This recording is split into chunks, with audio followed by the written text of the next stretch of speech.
Hello, everyone. Welcome to Outside the Studio. I'm so honored to bring this guest to you. Meg Zucker is here with us. She is the author of Born Extraordinary, Empowering Children with Differences and Disabilities. And Meg Zucker has some real life experience with this. She was born with one finger on each hand, shortened forearms, and one toe on each misshapen foot. This is actually caused by a genetic condition called ectrodactyly. And what happened, which she'll talk about throughout this podcast and in her lovely book, is she eventually passed this condition on to her two sons. And so this is, an extraordinary story. It's a story of compassion, love, learning to see beyond what's on the surface, and just embracing all that it is to be human, in my opinion, Meg. I mean, I'd love to hear in your words what this book is about for you, what it's meant to put it out into the world. And also, thank you for being here and welcome to the show. Thank you so much. I'm just honored to be a part of this conversation. And yes, ectrodactyly, I joke a little bit that I sound like I'm a dinosaur type. And it's really bizarre having these conversations not in person, because it's hard to sort of wave my hands in front of, it's not that hard, but, just sort of unnaturally speaking. But yeah, I was born with this condition that really never held me back. And it was based on the way my parents raised me. So I have two brothers and parents, and, it was never suggested or even implied that I shouldn't just be me, do whatever I wanted to do. It didn't mean I could do everything, but I can certainly try. Just like every child can't do everything, but gets to have the runway to try. And so with respect to, my condition, because at that point, and now I'm going to sound like a dinosaur because it was pre-internet. No one in my family at that point, when I was growing up, had any blatant difference, certainly not ectrodactyly. And so it was a really interesting road, which we can talk about throughout, any of the chapters or so forth. But in terms of, why I decided to write this book, really, I mean, my parents did such a great job of empowering me, and I wish they had written a book. And so, and quite frankly, both of them are, PhDs, professors, they've written books, just not about this. And so for me, I felt like this was a great opportunity. Also, because I was raised by my parents in the way that I was, doesn't mean that everything that they did for me, I applied to raising. And we have three children. 2 out of our 3 are born with my condition. But, I did some missteps too. And it was mainly out of fear. And we can talk about any of that you'd like. But in the end, I thought this would be a really wonderful opportunity to share my insights, as well as, the insights of a village of others. I mean, there are at least 35 to 40, I forget the count, parents of children with differences, visible or invisible, or disabilities, that have contributed to this book, so that the insights and are not just specific to my family, but really, really, take readers to a much broader level. One thing I'll finally say before just taking a pause is, but thematically, a lot, even though our parenting, might be different because our child was born or later on, has experienced some kind of difference or disability, it's interesting thematically how when you hear from all these parents, they sort of come to similar thematic approaches and so forth as well. Sorry, that was a long answer. Yeah, no, I love long answers, because that is what this format is for. You're the guest and I want to hear about your experience, and I want to hear about the missteps. I want to hear about felt successes and felt, I don't like the word failure. I prefer misstep, but but from the inquiry of curiosity, because that's how we learn, right? That's how we get better. That's how we pass on to our children when we make mistakes, even if we're vulnerable and saying, hey, I made a mistake. I wish I would have done this differently. And we're able to communicate that to our child. We teach them how to do the same thing. And that just, to me, breeds compassion and kindness for ourselves and for others. So would you mind sharing some of those learnings, some of those missteps? Yeah. And for me, I actually don't mind the word fail, because it's kind of resembles my life. My life has been one experience of a harsh truth, of a harsh experience and sometimes a beautiful experience. And so, and failure in what I was, so there's failure as a person that is born physically different with this condition, and then there's the parent. So I should say that those are two separate answers. Just as a person, I will say the fact that my parents, let me fail. I think there's even a section in the book that says, let them fail. And what the reason that was important is, if we give our kids the sort of cue that the only thing we're going to put in front of them, things that they can achieve, when they grow up, they're going to be really in for a rude awakening, because that's just not anyone's reality, and certainly not the reality of someone who is, different or disabled and so forth. So from a failure perspective, I would say, and I can be really specific about things, but I guess I will be. So on the one hand, my failure, an example, and this is on a personal level, and then I'll get to the parent level in a second. But, I wanted to be on the swim team. I love to swim. Love it. And my parents were like, I'm sure behind the scenes were like, all right, you do you, but this is not going to work. And the reason they knew it wasn't going to work truly is because, well, I can swim well. My shortened forearms, I just can't swim fast. Mm-hmm. And being part of the swim team really was like, you have to swim fast. And I really wasn't able to. And even if you could say, well, what about breaststroke? Well, my tiny feet, anything that physically enables people to sort of stride fast and all that kind of stuff, I just couldn't do. So I failed. Excuse me. And but what's nice about it is I got to try, and there's an excitement in that. And then after that didn't work out, I switched to playing trombone, something totally different, and actually almost failed in that, but was given adaptations to let that happen. And so one of the things that's interesting about that sort of notion of failure for a kid that's different or disabled is you become incredibly creative. Incredibly, you have to, by definition, this world wasn't necessarily made for the likes of you, especially if it's a physical difference or otherwise, depending on someone's unique experience. And so that's something that really is sort of comes to mind. I'm so sorry. That was the cat. I'm going to pause it. All right, here we go. Go ahead. Yeah. So it's just this, wonderful thing about, even if you fail, that motivates you to be trying other things. And, those of us that are different or disabled, certainly on the physical side of things, but even beyond that, the world isn't or wasn't made for the likes of us. And so as a result, we have no choice but to be creative in our approach in doing things. That's how I learned to tie my shoes, not because I could mimic anybody, but because I was determined and became creative in that space. Mm-hmm.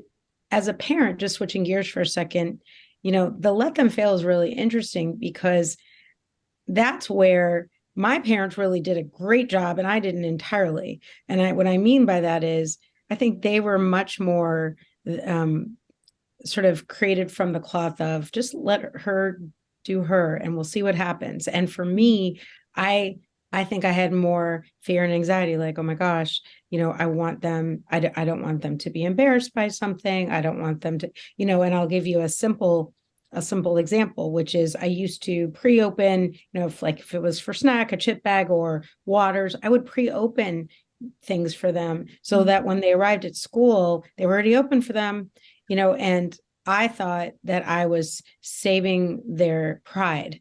But the reality is I was really thwarting their growth. And, not only physically in terms of opening or not opening, but in terms of managing social interactions. If they couldn't open it, they can't open it. That's going to happen, and they're going to need to navigate through that. And I robbed them of that. So that's an example of, areas where, they may or may not have failed. I mean, years later, my son, Ethan, our oldest, in fact, we were doing an event in LA, and he got up there and he also is, both Ethan and Charlie are part of national speech and debate teams. So they don't mind getting up there in front of people about a lot of things. But Ethan was talking about how it took a long bike ride and a huge bout with almost dehydration that he's like, wait a minute, I can't open a water bottle. And so he figured it out, but I didn't help on that. And so a lot of this, these stories and the things that I provide are definitely vulnerable, because I do want people to learn from my mistakes, as well as the things that have helped them and supported them and empowered them. Yeah. So I think I have two follow-up questions, and I'm trying to articulate this in my head. And so it might come out a little bit bumpy, but following up on the subject of remembering when you failed as a child at swimming, and feeling like, I think this is what I heard you say, something along the lines of your parents let you have that experience of failure. Do you remember that felt sense?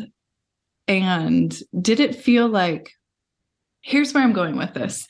It seems like it might be generational. I'm not sure. Because as I told you before we started this recording, I don't personally have kids that I've birthed. We have kind of like an adopted son. We have our nephew who lives with us.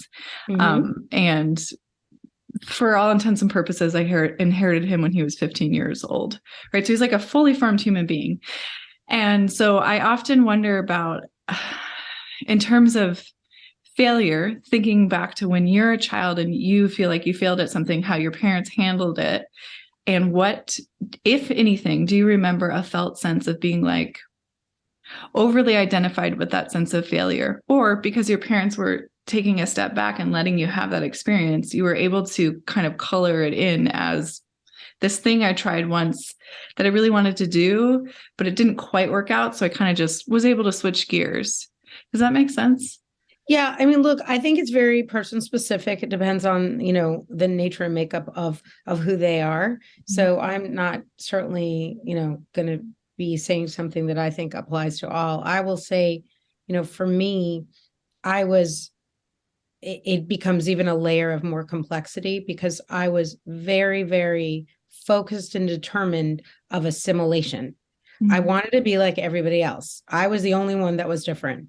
I mean, in my head, I was, and versus reality. But because of that, I wanted to try everything, so cheerleading, talk about speech and debate, swimming, tennis. I actually accomplished probably 95% of the things that I wanted to. So it wasn't like tons of experiences where I felt defined by it. But if I am answering your question, when they did happen, I think that the most important thing for me was this is sort of, and I talk about it in the book too, that, my parents, it's like a boxing ring, they're not in the ring with me, but they're on the side giving me the water I need in between rounds. Yeah. And so that's how I sort of overcame, of course, any one of us that doesn't accomplish something that we really want to do, there's disappointment, but I guess I have two thoughts. One is what I just said. I had people at home that really, really, kind of got me back up in the saddle, if you will.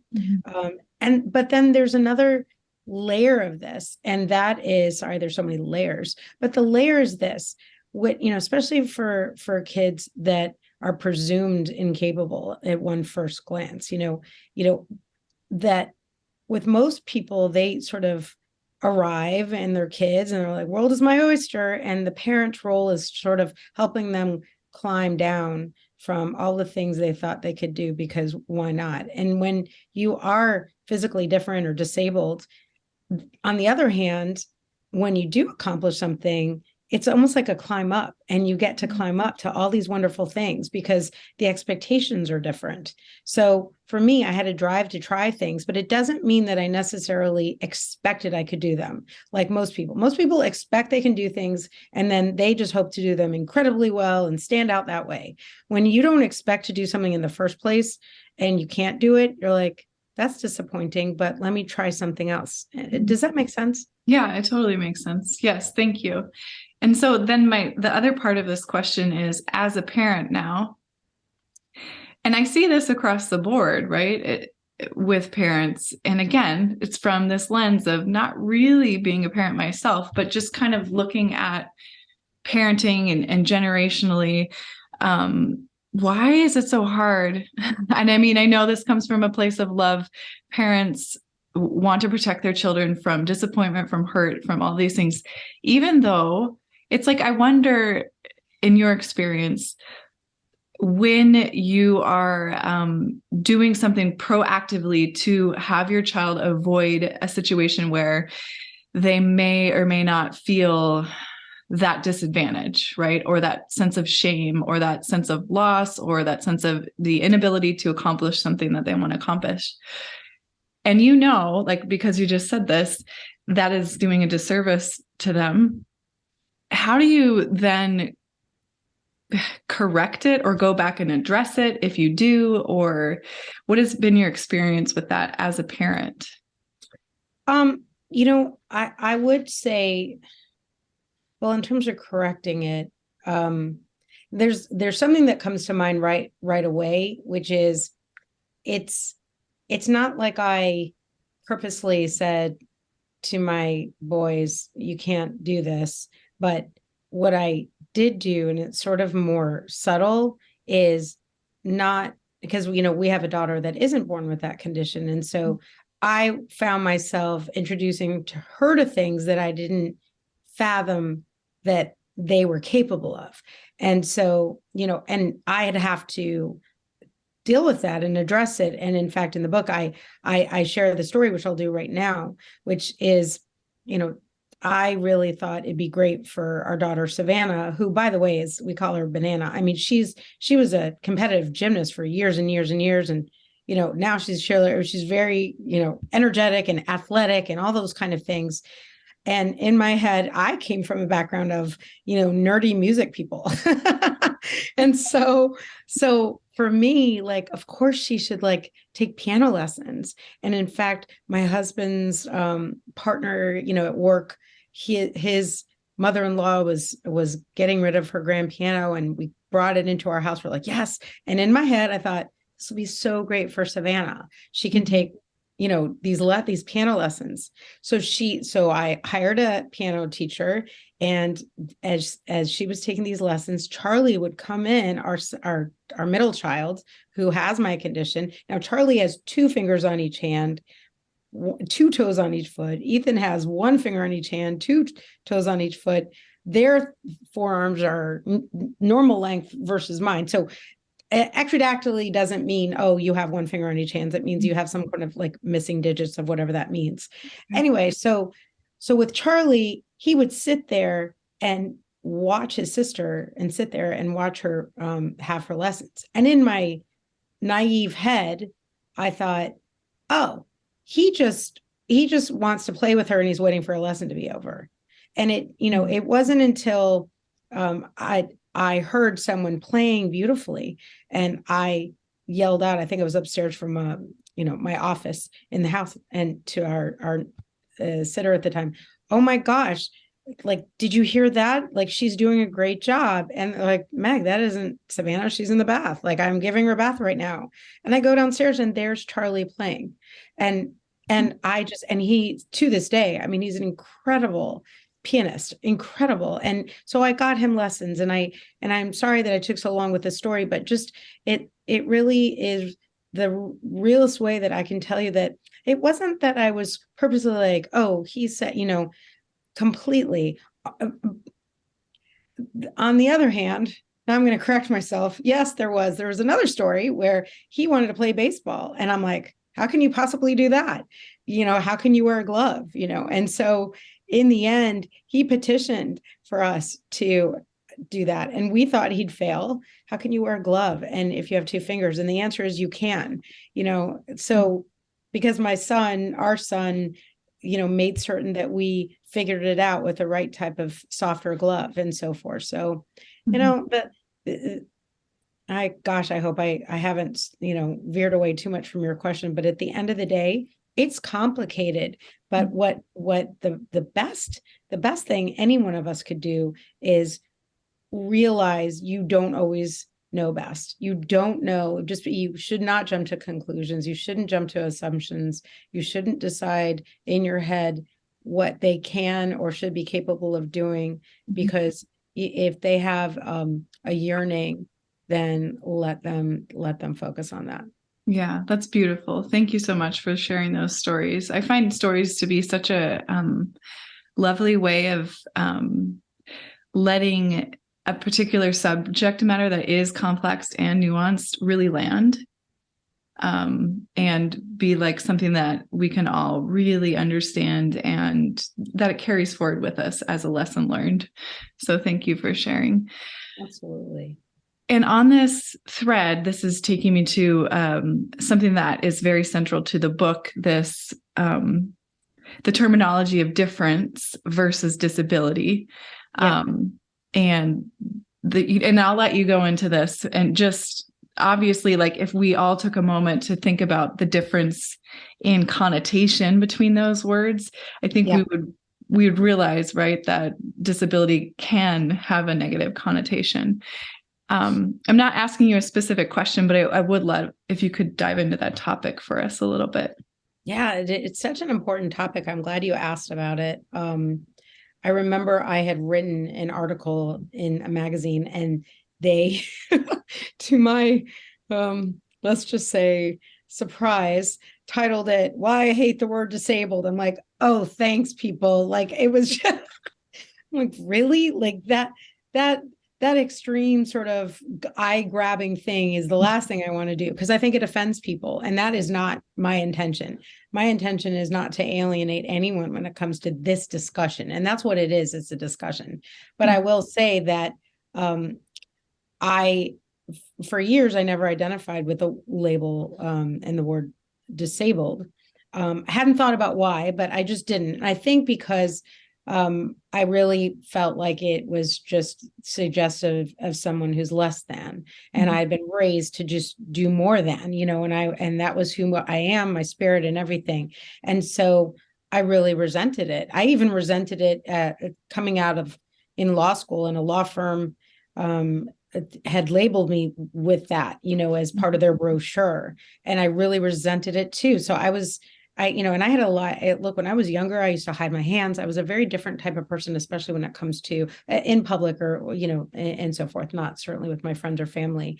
And so I was definitely evolving when it came to the word. I couldn't figure out, though, as I started noticing that people were like, flying the wonderful, beautiful flag of disability and that word, and obviously the ADA is so important and all that good kind of stuff and helps so many people. So I think I had to really consider, and maybe it's the lawyer in me, because that's my sort of day job. I almost had to challenge myself, like, if I were in a court of law, why, where would I come on the other side, so that this is not a legal thing. But I always think in those terms, like, okay, if I think this, what are the other people thinking and why? Because I can't know everything, and knowing what they think can only help me reaffirm my own views. And so I was getting ready to go to work, and I had and I address this in the book. There's an entire section in the beginning, after the introduction or before, I forget, that actually speaks to this very thing. But I was getting ready for work, and there was the traffic report, and the broadcaster announced your day is going to be ruined. Better call your boss. A disabled vehicle is in the road in the way. And then all of a sudden I'm like, oh, that's it.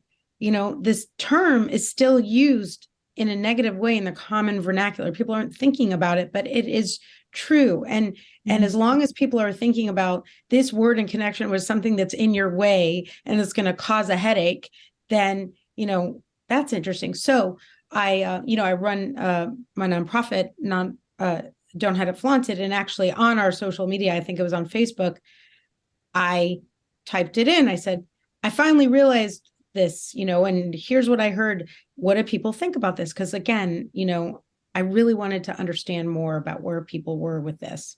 So we got so many messages.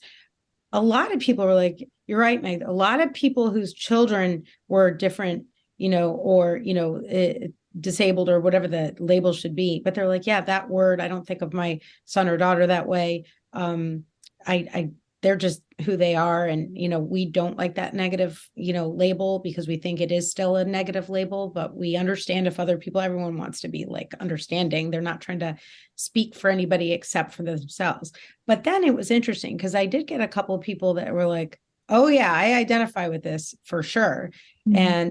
And I said, well, tell me more about yourself. And what they said is one was a, Army veteran who had lost a limb. Another person had a disfiguring accident in a car crash, and they and physically and otherwise. And they said, we are absolutely disabled. We're not who we were before. Mm-hmm. And so one thing that I have to say about all of this now is that I think that I'm not here to second guess anybody's view of how they want to label themselves.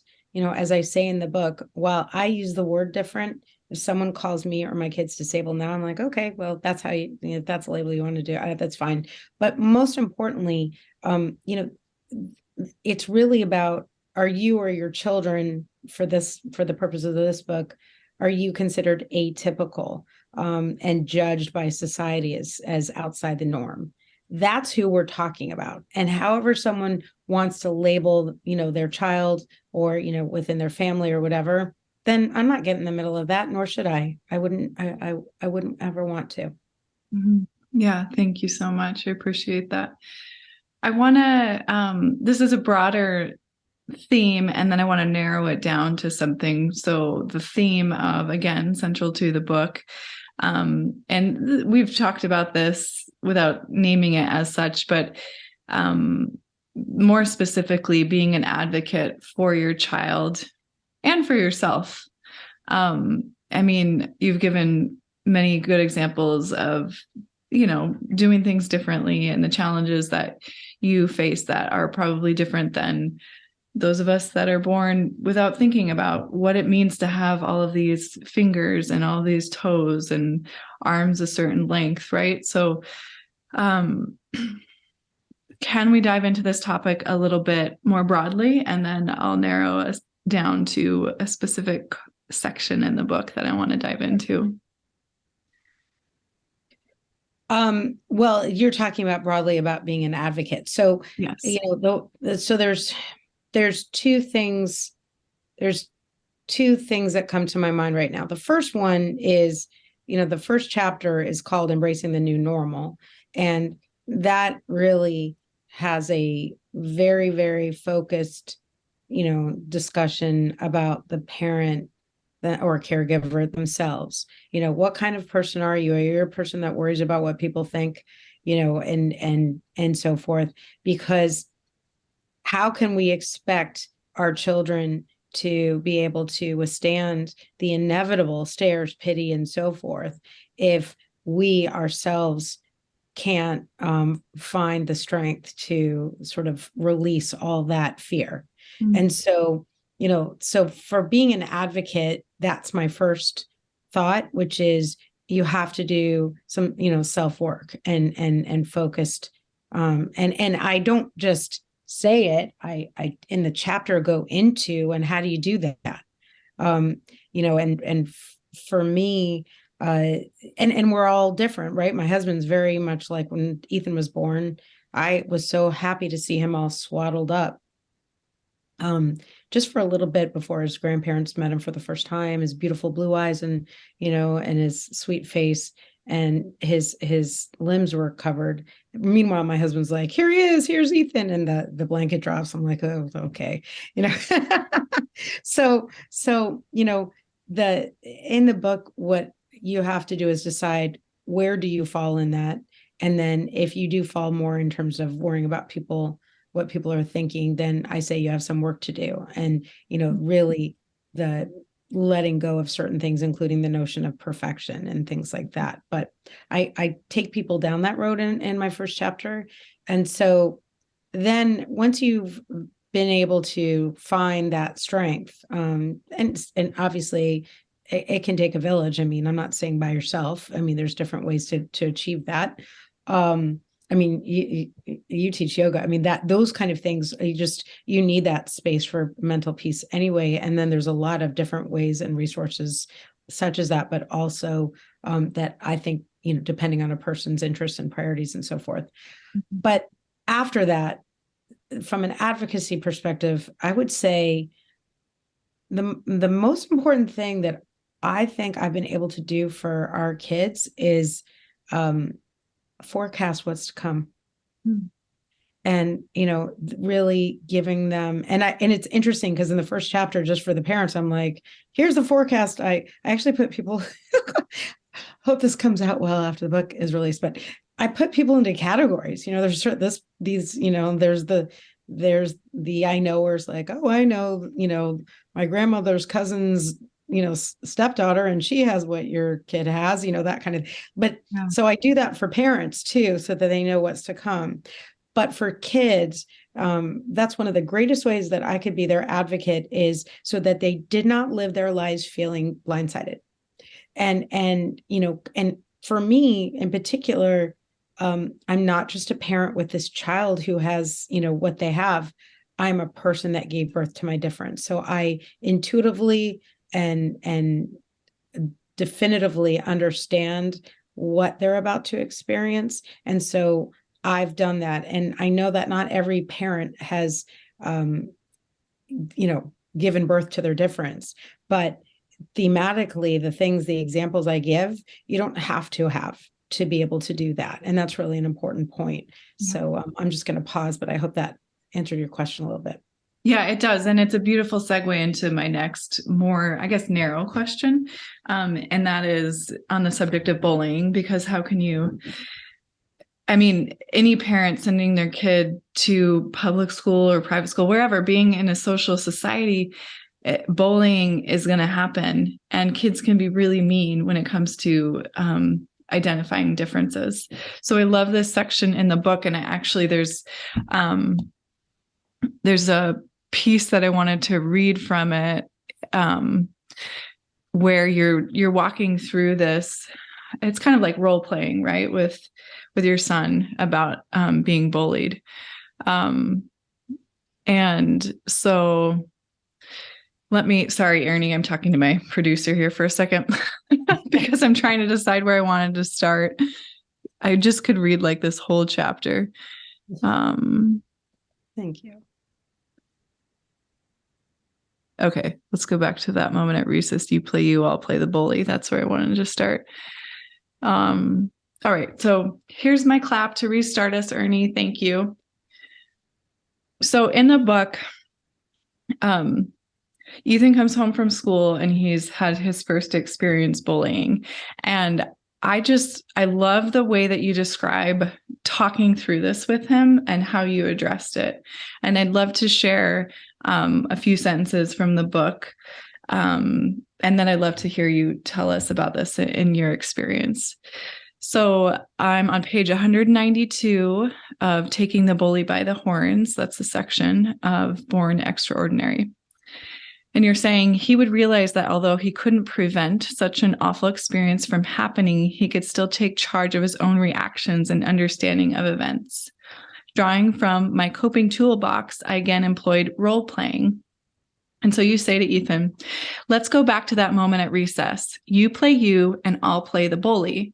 Ethan jumped in to describe the torturous experience and how if Javier hadn't intervened with the teacher's aid, he wasn't certain what the boys would have done to him next.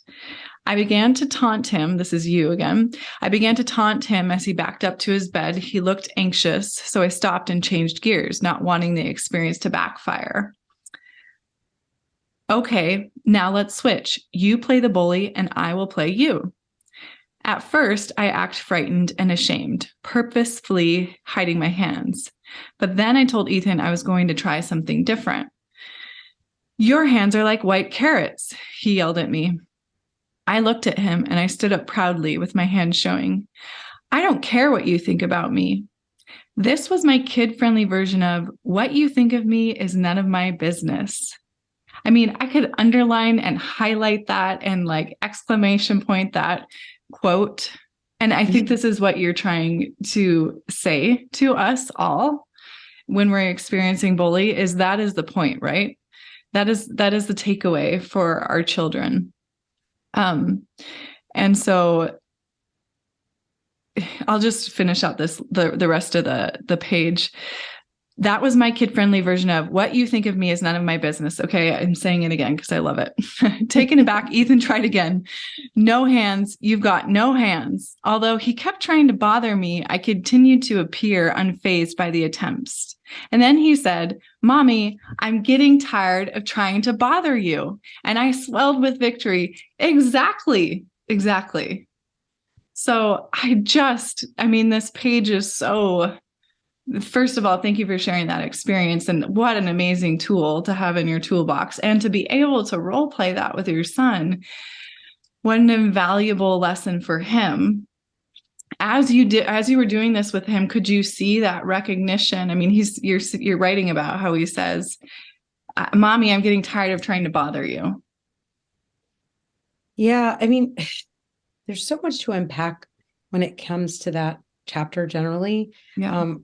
I'll say if at first most people who are parents, and you see it in the top of that chapter, most people that are parents of children that are disabled, different or disabled or whatever the label is, we're just really focused on, will someone just be our kid's friend? Mm-hmm. How kindness is a great goal, but we need our children to have more than kindness. We need friendship. They need friendship. And so that's what we're focused on with them. And so when, a scenario like, and that's what we're working on it, trying to build their sense of self, trying to navigate, I told you I put people in categories, and including for the children. And I'm like, some kids will ask you questions, some will point, some are, I call the heroes. They just genuinely, cherish them when they show up because they just genuinely are fine and talk to you and just treat you like you want to be treated. And maybe they go home and ask their parents about you, but, just cherish them. So I say this in the sense of before we've ever gotten into a role playing like that, most of the discussions and the dynamics at home are much more like, I want to have a pal. I want to have pals. I want just like any one of us needs that. Yeah.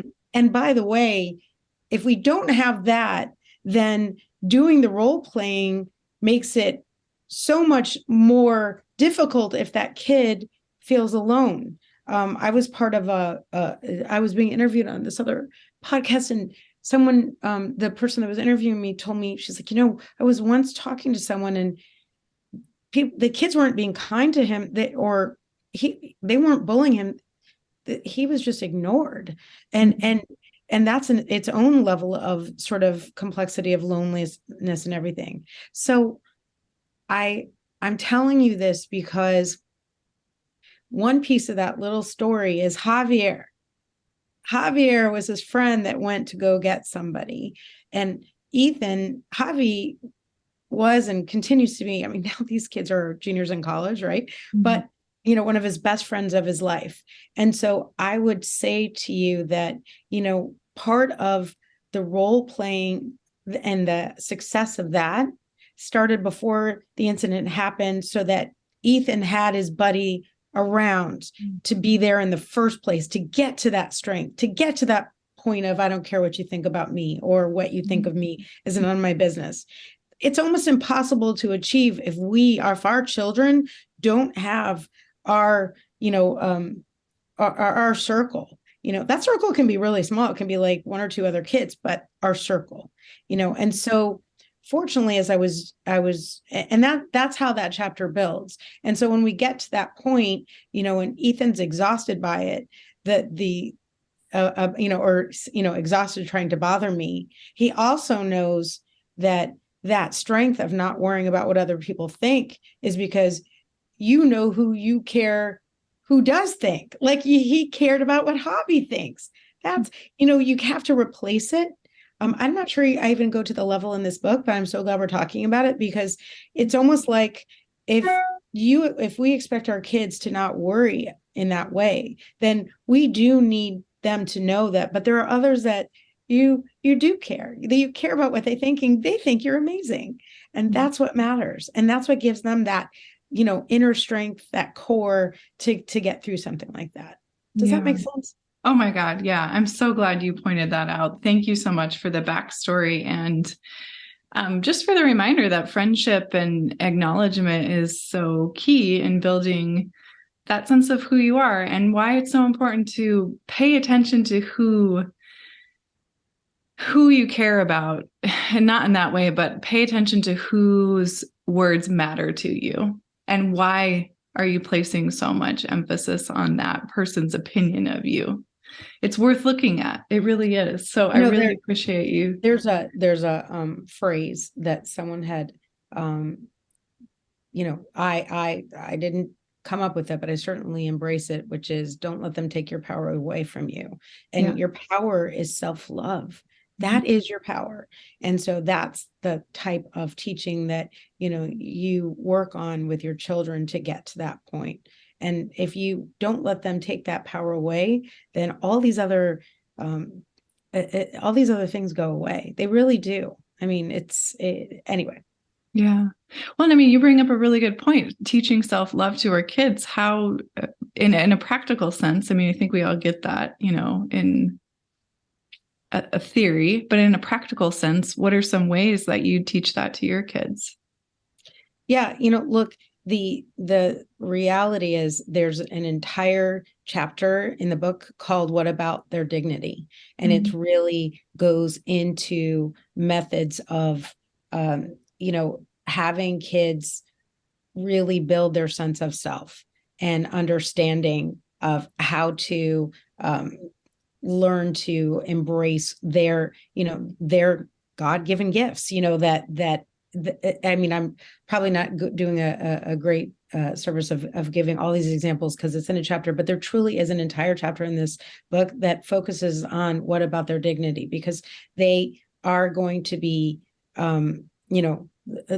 experiencing things that none of us ever would want on our worst, and, living your life where people just pity you. It does have, there's such interesting points though. A lot of it has to do with control. There's this one section that I put Charlie on a swing, and and I said, okay, well, you're swinging right now, and I said, now I'm going to swing next to you, and I'm like, okay, so make me stop. And he's like, I can't. And I said, okay, make yourself stop. And he made himself stop. And I'm like, that's the point. The point is that, when we're focusing on building our dignity and sense of self, we really do need to understand and teach our kids for sure that your self-love, your dignity, you have to decide what's in your control.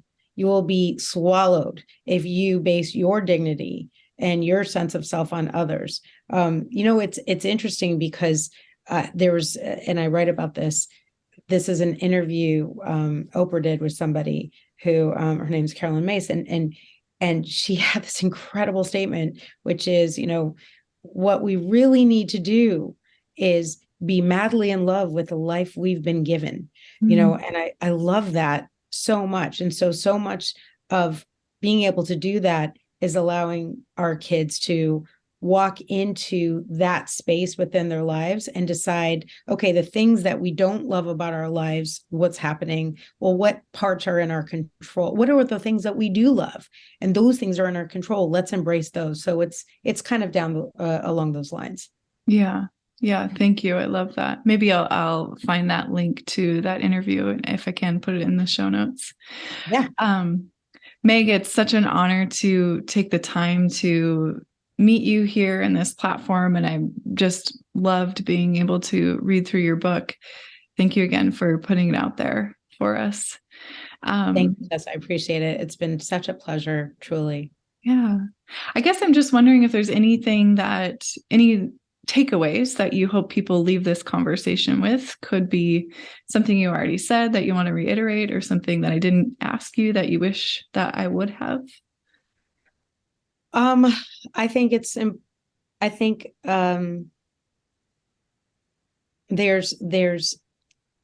there's no question that this is the type of book that I hope doesn't just reach people who happen to have kids with differences or disabilities, whether visible or invisible. I think that there's an audience that is incredibly, I hope, not incredibly, but I hope also reads this book. And what I mean by that are parents that simply just want to raise empathetic children. There's that audience.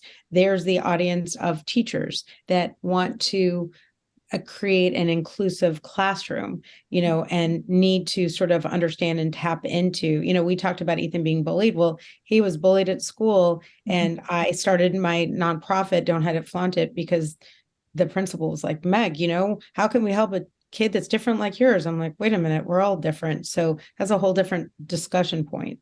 And then doctors, that we have someone from the American Academy of Pediatrics who have endorsed the book, because just, having pediatricians or doctors where, a diagnosis or something happens, and understandably people feel like, your world is over. It's everything downhill from here.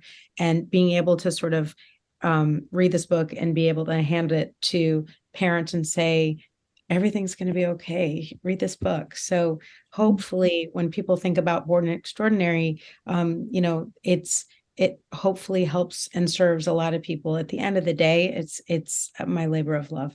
Yeah, it really comes through. Thank you. And then finally, the logistics of where can we go to connect with you and find out more about you? Yeah. So my author website is megzucker.com, which makes it really easy. You can read articles that I've published. You can buy the book there. You can, if you want me to appear, you can. I'm doing a little bit of a book tour. You can see where I'm going to be at. But that's probably megzucker.com will get you what you need. Okay, excellent. Thank you so much, Meg. It's been a true pleasure and an honor to speak with you today. Ditto. Thank you so much. Yeah. Well, everyone, that concludes another amazing episode of Outside the Studio. I hope you enjoyed yourself. I hope you learned something new, maybe remembered something old, maybe felt inspired to apply something to your life. You can hear my dog in the background. She's doing a little happy dance. So Daisy enjoyed it. Anyhow, I wanted to just pop in here to wrap us up to say a couple of things. Number one, I have such an amazing team that helps me put these podcasts together. Without them, I wouldn't, be able to bring these amazing conversations to you. So thank you to my producer, my director of creative services, my sound editor, my engineer, Consistency Media. Don't know what I would do without you. Thank you, thank you, thank you. And the amazing creation and artistic musical genius, Drew Lovern. Thank you so much for putting together this music specifically for Outside the Studio. So unique to the show, only place you're ever going to hear it is right here. Thanks, you guys. You make my world go round. Stay well, everyone. Thank you for listening. Don't forget to subscribe, rate, and review, share on the socials, especially if it's a show that you think, hey, this could help somebody else. That's what this is all about, right? We're sharing information so that we're better, so that we're inspired, so that we're lifting each other up, and we're learning how to be in this world, living on this planet to the best of our ability, sharing information and inspiring one another. And that's my hope. That's my hope for the show. Take care.